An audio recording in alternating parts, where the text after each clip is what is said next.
uma satisfação participar da plataforma Humanidades Digitais do Instituto Conex.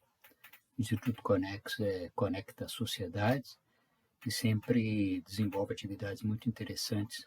Então, é uma satisfação muito grande poder participar desta empreitada. O tema que me foi proposto para trabalhar aqui é o tema da multitrans e interdisciplinar, que eu pretendo fazer a partir de uma abordagem histórica. Antes de eu começar a minha apresentação, eu gostaria de me apresentar. Meu nome é Pedro Paulo Funari, eu sou professor do Departamento de História da Unicamp e trabalho também em outras instituições e colaboro com uma série de instituições como o Instituto Conex. Bem, então o tema de hoje, na minha abordagem, nós vamos, fazer uma abordagem histórica.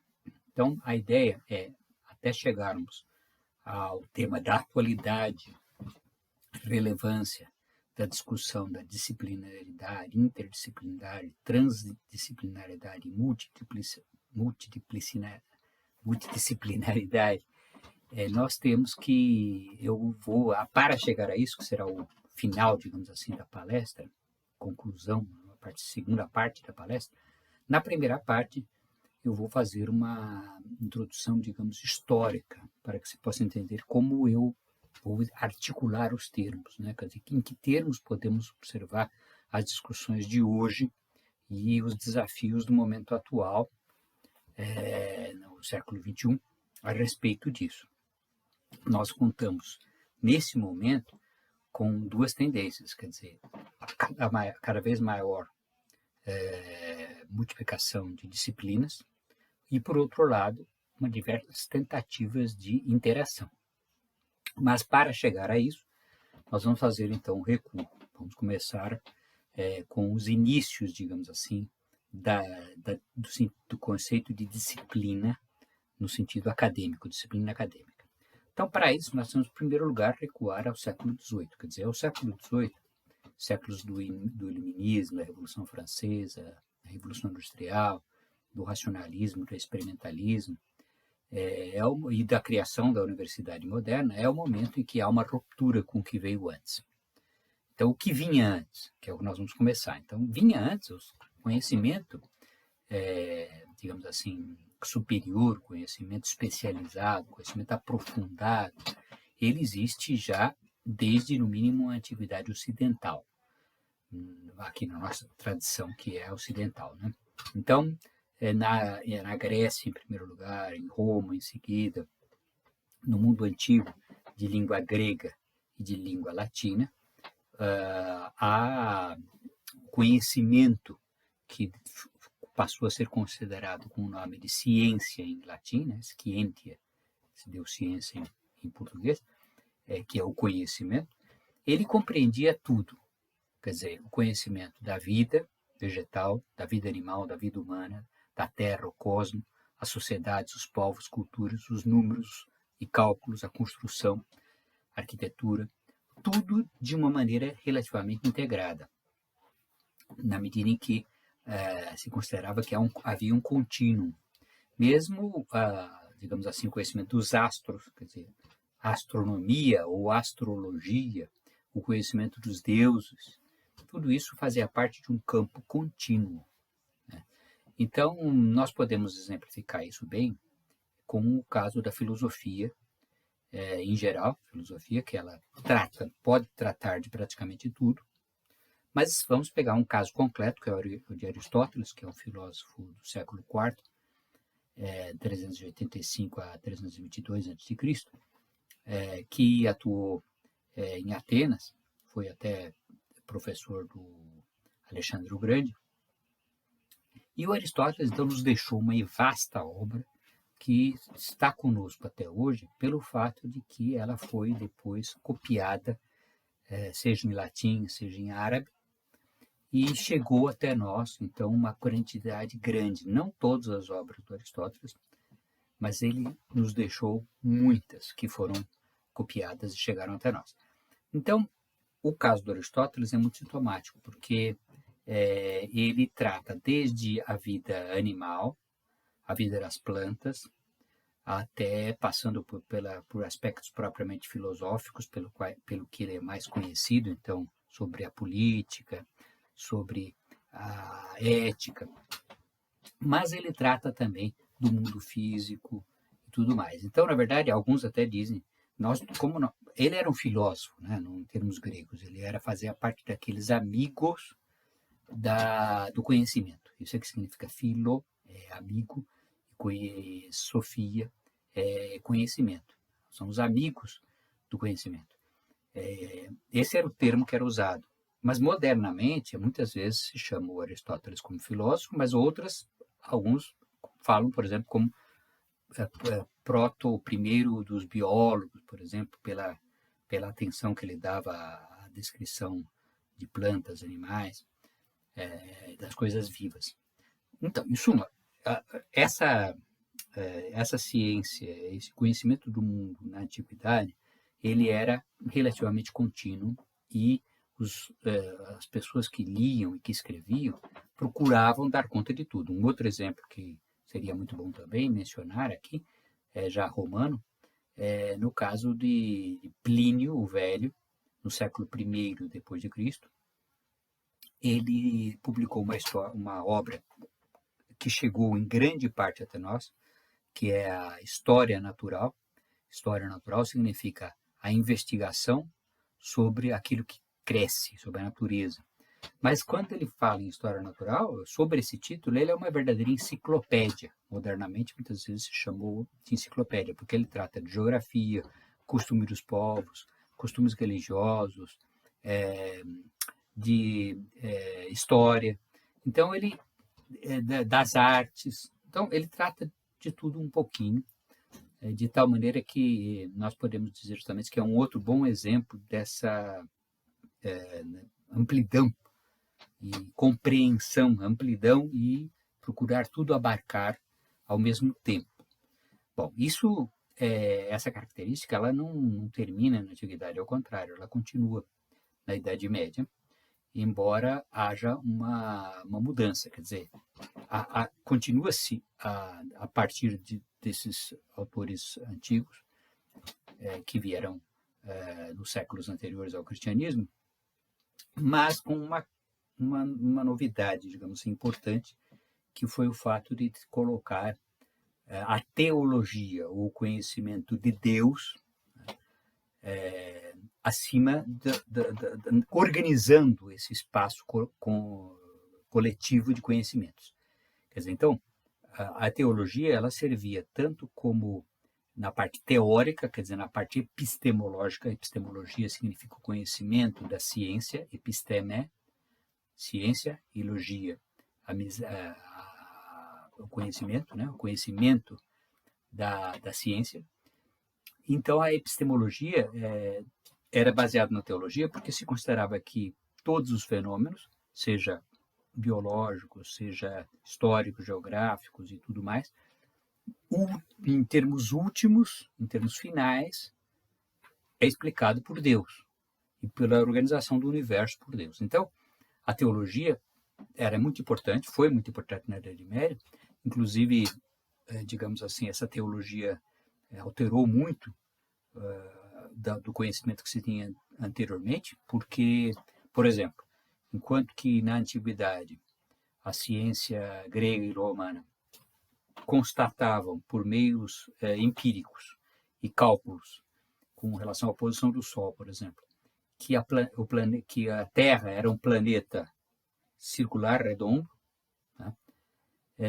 Depois, justamente com essa predominância da teologia cristã, nós temos uma leitura da Bíblia, literal, digamos assim, porque ela também poderia, muitas vezes ela é mesmo, a Bíblia é lida de maneira alegórica, né? Mas, de qualquer maneira, em alguns aspectos, ela era lida não como alegoria, mas como fato descritivo. Então, no caso, por exemplo, se chegava a afirmar que a Terra era plana, por uma interpretação de passagens bíblicas. Então, se deixou de lado a observação anterior de que o planeta deveria ser circular, né, redondo. Então, esse é um exemplo, entre outros, de como essa predominância da teologia, quer dizer, a teoria baseada na teologia cristã, acabou influindo de maneira decisiva nesses séculos posteriores, que são os séculos principalmente da Idade Média, até o início da modernidade. De qualquer maneira, o outro aspecto que eu acho tão importante quanto, ou de igual relevância, é, digamos assim, a administração do conhecimento estar nas mãos da hierarquia religiosa. No caso, primeiro era a católica, no Ocidente, estamos falando do Ocidente que fala latim, e, portanto, o controle era da Igreja Católica. E aí as primeiras universidades que são criadas, elas estão ligadas à Igreja. E, num segundo momento, quando da Reforma, no século XVI, quando nós tivemos diversos reinos na Europa cujos soberanos são protestantes e, portanto, normalmente o povo também é automaticamente convertido, digamos assim. Aí, no caso, a antiga instituição que já existia, ou a nova universitária, ela se torna também religiosa, só que protestante. Pode ser anglicana ou luterana, dependendo da denominação do lugar. Então, de qualquer maneira, isso continuou no período moderno, apesar de termos no Renascimento um retorno, Renascimento a partir do século XV, XIV, XV, XVI, nós temos um retorno à leitura dos autores antigos não cristãos. Isso foi também muito importante, porque aí, digamos assim, houve uma primeira confrontação do que os antigos diziam sobre o mundo e o que a teologia medieval estava dizendo. Então, às vezes em desacordo, às vezes tentando fazer um acordo, chegar a um ponto comum. De qualquer maneira, a leitura desses autores antigos, gregos e latinos, que se difunde principalmente a partir do século XV, ela significa que amplia-se muito a ambição científica. Em seguida, ou quase que paralelamente, nós temos também duas novidades também, que são a observação e a experimentação. A observação significa observar os fenômenos do mundo e ver como que eles se organizam, né? Então, portanto, o mundo passou a ser observado e, portanto, a experimentação é o resultado disso. Experimentação significa você faz alguma coisa para ver o que acontece e tenta repetir. Então, isto foi também muito importante nesse período, porque a observação, por exemplo, das estrelas, e, portanto, aí, com a leitura dos antigos que falavam em terra circular e com a observação das estrelas, isso prepara e explica a circunnavegação, né? Digamos, a convicção de alguns de que se poderia fazer uma circunnavegação porque a Terra não era plana, né? Então, isso é um exemplo, né, da importância da observação, da experimentação. Mas seria apenas no século XVIII que haveria uma mudança substancial, embora gradativa, a respeito do conhecimento e das disciplinas. Os conhecimentos, digamos, para depois chegarmos ao conceito de disciplina. Porque, no fundo, no século XVIII, há uma série de transformações concomitantes e que se explicam mutuamente e que, ao mesmo tempo, se interagem. Então, por um lado, o capitalismo, que era comercial e baseado na terra e no mercantilismo, a ideia de que você tem que acumular e tal, ele vai sendo concorrenciado, primeiro, por uma revolução industrial, que ele começa e vai aos poucos, mas, de qualquer maneira, a produção em massa, e isso cria um tipo de capitalismo novo, um capitalismo que produz para mercado e tal.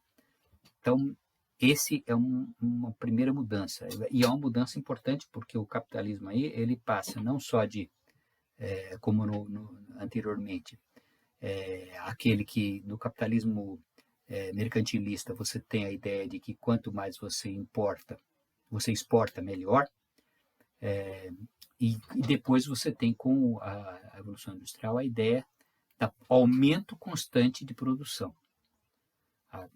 Essa revolução tecnológica ela está concomitante à ideia de que tudo cresce. O capitalismo vai sempre aumentando potencialmente o bem-estar e a economia e tudo, né? Então, nós temos uma mudança substancial na parte, digamos, econômica, material do mundo. Em seguida, e paralelo, nós temos, em termos do mundo das ideias, o mundo das reflexões filosóficas, nós temos o surgimento do iluminismo. O iluminismo é um movimento também que acontece em diversos lugares da Europa e que atinge mesmo os estados mais distantes, como, por exemplo, a Rússia, né, mais distantes da Europa Ocidental. De qualquer maneira, o iluminismo ele está baseado na ideia de racionalidade, que eu vou desenvolver um pouquinho em seguida. E o terceiro aspecto é a criação do Estado Nacional Imperialista, porque até aquele momento, até o século XVIII, os estados eles eram baseados em soberanos e as pessoas eram súditos dos soberanos. Eles compartilhavam principalmente a submissão ao soberano. Quer dizer, não podiam ter diversas línguas, diversos idiomas, morar em diversos lugares, mas eles eram todos súditos do rei. Isso muda quando justamente se cria a ideia de Estado Nacional. É um conceito novo, que é um conceito de futuro também. Porque ele fala, olha, nós vivemos até agora de uma certa maneira, e agora nós podemos viver não sob a determinação do soberano, mas pelas nossas próprias ideias. O homem no centro do mundo, e não Deus, porque o que dá sustentação ao soberano é o direito divino, quer dizer, ele governa porque ele tem o direito divino. Então você substitui o governo pelo direito divino pelo governo dos homens. Os homens se autogovernam e que podem fazer o seu próprio destino, o seu próprio futuro. Então, esse é o Estado Nacional, ou Estado-nação. Em seguida, o paralelo também temos o imperialismo. Até ali nós tínhamos o colonialismo, quer dizer, o antigo sistema colonial, principalmente com Portugal e Espanha, mas não só. E depois no imperialismo já dentro dessa nova trajetória do Estado Nacional, da Revolução Industrial, nós temos um imperialismo que dá uma base científica, digamos assim, à ideia de superioridade do Ocidente em relação ao resto do mundo e a sua missão civilizadora. E com isso tudo, nós vamos ter no finalzinho do 18 e início do 19 a criação da universidade e um novo conceito de ciência. Um novo conceito de ciência, eu vou explicar, e a universidade que é aquela antiga universidade que já existia, mas ela vai se transformar muito tanto em termos epistemológicos quanto em termos de administração. Então, vamos detalhar um pouquinho essa questão que é a que mais nos diz respeito, que é o conhecimento, né? Então, o conhecimento, em primeiro lugar, ele passou a não precisar e rejeitar uma explicação teológica ou teocêntrica dos acontecimentos e das coisas, na sociedade, no mundo, em tudo. Então, se antes a explicação estava em Deus, na teologia, e por meio da teologia, do conhecimento de Deus, a partir daí, o ser humano é que está sendo colocado no centro. E não só o ser humano, mas especificamente a sua capacidade de raciocínio. O que, na época, o Kant, por exemplo, que foi um filósofo do século XVIII, chamava de razão crítica. E que tanto razão quanto crítica são palavras que continuam conosco, né? E elas já existiam, porém, elas adquiriram um novo sentido.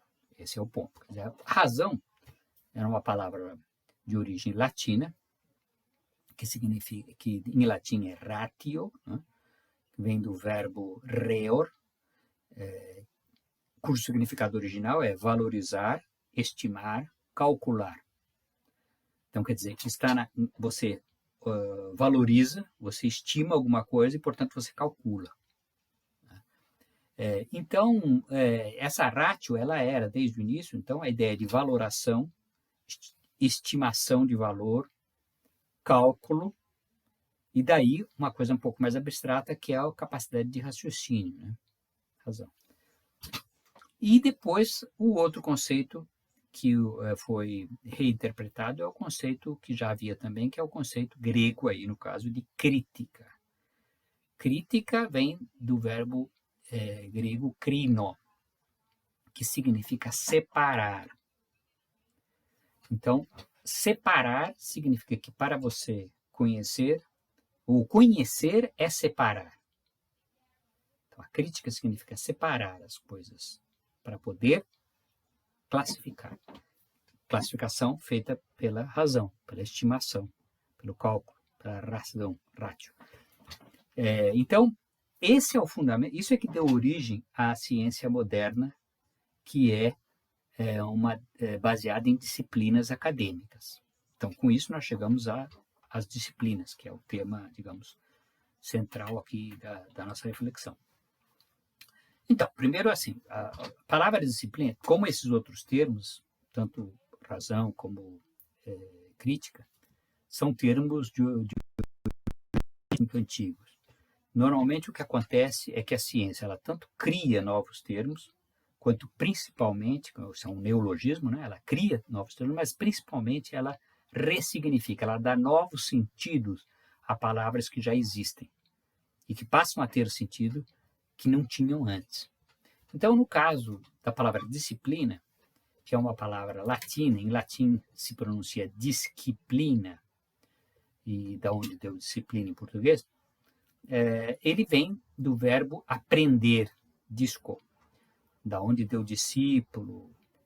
Então, tem outras palavras derivadas do mesmo verbo. De qualquer maneira, na origem está aprender, o aprendizado. Disciplina é o aprendizado. Aprendizado significa você aprender, por exemplo, a gestualidade, aprender o ritual, aprender qualquer coisa, né? Então, daí que foi a partir desse conceito que o conceito de disciplina acadêmica foi criado nesse momento na Universidade Iluminista. Quer dizer, a Universidade Iluminista ela tem uma mudança muito grande em termos epistemológicos e administrativos. Em termos epistemológicos, eu acho que é mais importante ressaltar que, primeiro, a retirada de Deus e da teologia do centro fez com que esses outros conhecimentos todos se tornassem mais especializados aí, pudessem ser mais especializados e privados dessa ligação unificadora com a teologia. Já existia antes medicina, direito, mas, como eu disse, submetida a injunções tanto teológicas quanto práticas, em termos administrativos, por exemplo, dissecação, etc. Então, havia limitações. Então, a partir desse momento que você afasta a teologia, você cria a possibilidade e cria até a necessidade, porque conhecer o mundo é separar, como eu disse, crino, separar e calcular e observar. Então, a disciplina passou a ser o nome dado a essa nova prática, quer dizer, então não só aquelas profissões, digamos assim, que exigem um certo estudo específico, como a medicina ou o direito, mas dentro de um quadro geral, compreensível, antropológico, que é a teologia, Deus no centro, nós temos aí sim a fragmentação cada vez maior. Então, essa fragmentação surge dessa necessidade de separar. O mundo, ele está construído, esse mundo iluminista, o mundo do qual o nosso deriva, ele está vindo da separação e a ordenação das coisas, né? Então, a partir daí surgem disciplinas acadêmicas no século XVIII e XIX, no início do XIX. E a segunda modificação muito importante foi a separação da administração, a independência da universidade, da ciência, portanto, com relação à igreja e o soberano. Quer dizer, mesmo naquelas, por exemplo, no caso da Inglaterra, a Universidade de Cambridge, por exemplo, que é uma universidade medieval, e que ela estava centrada, inclusive, justamente nessa predominância, como eu já disse, da teologia e da formação de clérigos para a igreja anglicana, ela gradativamente vai se distanciando e se tornando mais independente. O exemplo que eu poderia dar é o Darwin. O Charles Darwin, ele foi para Cambridge para se tornar um clérigo, um padre da igreja anglicana, né? Como era muito comum à época, quem tivesse condições e pretensões de uma vida confortável, era você seguir um estudo, mas que resultasse numa atuação paroquial. Ele, então, na vida dele, durante ele não era obrigado, a pessoa não era obrigada a se tornar clérigo. É que alguns queriam continuar, outras não. É como se fosse hoje no ITA, Instituto Técnico da Aeronáutica, em que você pode escolher entre seguir como engenheiro civil, ou seja, um engenheiro que não faz parte das Forças Armadas, ou entrar na Força Aérea. Então, de qualquer maneira, essa dicotomia, ela manteve-se, por exemplo, em Cambridge. Mas o Darwin, especificamente, ele não seguiu a opção clerical, digamos assim, não se tornou da igreja anglicana, mas, ao contrário, ele aí, então, pode ser considerado um dos grandes promotores dessa nova ciência iluminista, né? Então, o que acontece? O que acontece é que justamente a administração da universidade muda muito, porque se ela estava antes sob o controle da igreja e, portanto, também do soberano, em termos não só de dinheiro e de administração, mas, portanto, de ideias, a universidade e a ciência passa a ser mais independente dessas instituições. Ela pode propor outras questões e principalmente se separar tanto de Deus, que é a igreja, quanto do soberano, que é, digamos assim, uma intervenção meio política na universidade e na ciência. Então, nesse momento do século XIX é que começa esse processo de aumento de disciplinas acadêmicas. E esse aumento é constante, quer dizer, ele começa, por exemplo, no caso das ciências humanas, que nós poderemos mencionar o exemplo, né? Então, começa com filologia, no século XVIII, conhecimento das línguas, e o conhecimento das línguas ele vai paralelo com a biologia, conhecimento do mundo, classificação, a separação de palavras e de línguas. Então, a filologia, depois, ela já gera uma série de outras, como, por exemplo, a história e a arqueologia, e assim vai indo. Quer dizer, você tem um aumento constante de especialização no interior das disciplinas acadêmicas e das suas especializações. Então, por exemplo, se nós formos ver a tabela do CNPq de disciplinas, para que você insira um projeto lá, nós teremos que, no momento, em 2020, já são mais de 1.260 disciplinas que estão catalogadas. Quer dizer, quando você vai submeter um projeto, você tem que encaixar numa dessas 1.260 divisões. E isso mostra apenas que esse processo ele é muito importante, porque significa que quando você vai fazer a pesquisa, quando você vai estudar, você tem que se encaixar numa dessas 1.260. Então, quer dizer, isso dá o campo de atuação do estudioso. Agora, então, chegamos na parte mais avançada, que é justamente as críticas e como esse processo levou às outras categorias da nossa fala aqui, multi, trans e inter.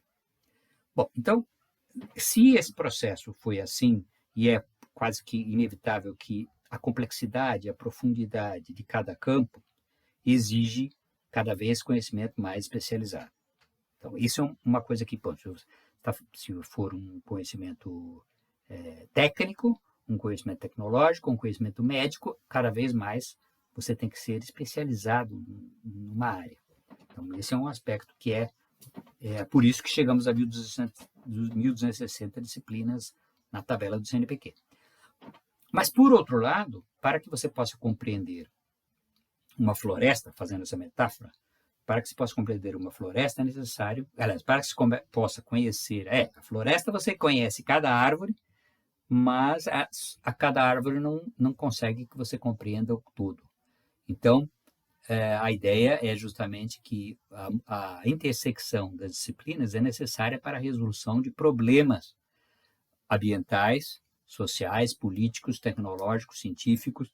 É importante, percebeu-se o quanto seria importante essa, digamos, essa visão mais ampla que se possa ter, e se possível integrada, do mundo natural, do mundo social, da biologia, de tudo, da vida. Bom, então, surgiram aí diversos termos. Nós vamos tratar aqui de alguns, multi, trans e inter, que são os mais comuns, os mais utilizados.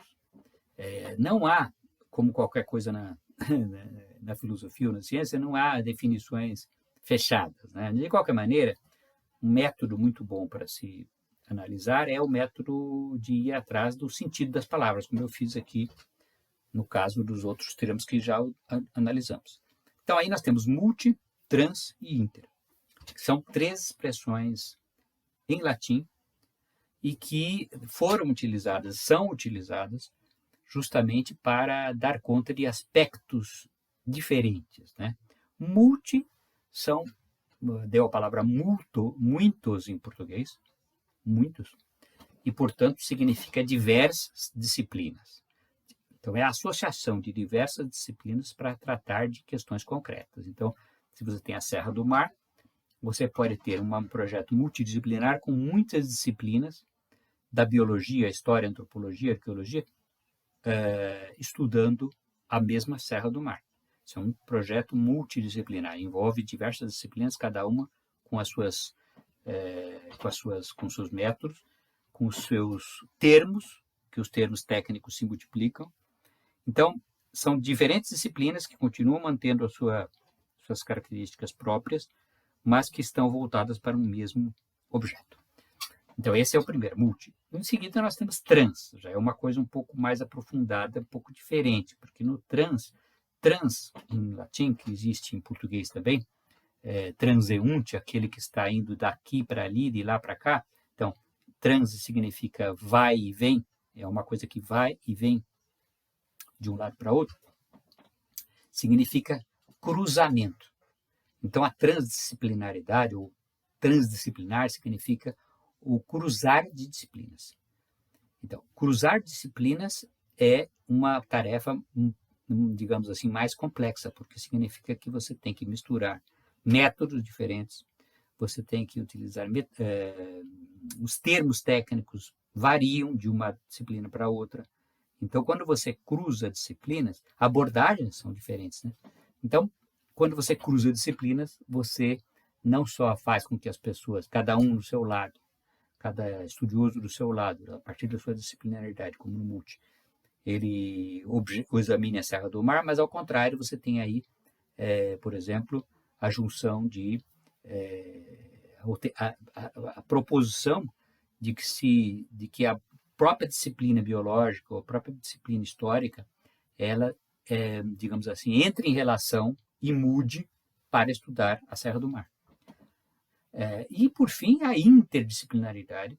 Em latim, como também, deu em português entre, né? Deu entre, internacional, por exemplo, entre nações, né? Significa que inter entre, quer dizer, não só em relação entre uma e outra, mais do que, ou diferentemente de ir e vir, é que as duas podem manter-se um pouco isoladas, digamos assim, mas elas estabelecem intersecções entre uma e outra. Então, também é um pouquinho diferente, tanto do multi quanto do trans. De qualquer maneira, essas diversas teorias, não, diversas práticas e também teorias, né, de maneira de organizar um projeto, elas são cada vez mais difundidas na tentativa de você superar a extrema especialização que também existe, que também é inevitável, como eu mencionei. Então, a questão central aí se refere à relação entre o conhecimento universal, por um lado, como eu disse, a floresta, e as expectativas específicas. Expectativas específicas significa o que nós queremos resolver. Quer dizer, quando você tem um problema, Serra do Mar ela não é uma coisa assim, qual é o problema? Preservação ambiental, ocupação humana, o que está sendo, qual é a expectativa que nós temos com relação ao conhecimento e à transformação do mundo a partir de um projeto específico. Então, para isso, a interrelação, a transdisciplinaridade, a multidisciplinaridade é muito importante.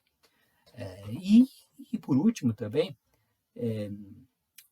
nós podemos dizer que no momento que nós passamos cada vez por mais desafios ambientais, humanos, sociais e tudo mais, que é o momento atual, que nós estamos passando desde o início do século XXI, com certeza estamos nessa questão ambiental muito forte, já vinha de antes, mas é uma preocupação ambiental, e os contatos globais geram uma série de desafios, como, por exemplo, pandemias, é um exemplo de desafio de contatos globais, mas há muitos outros desafios que são tecnológicos, que são médicos, e que, portanto, se beneficiam muito com essa integração.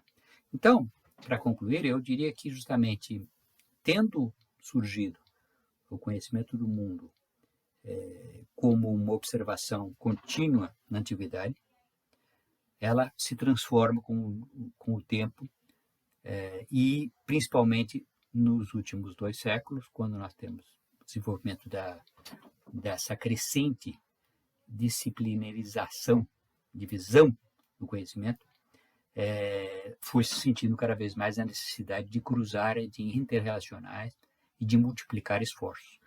De tal maneira que nós podemos dizer que esse esforço inter, trans e multidisciplinar, ele é indispensável também para que a especialização seja produtiva.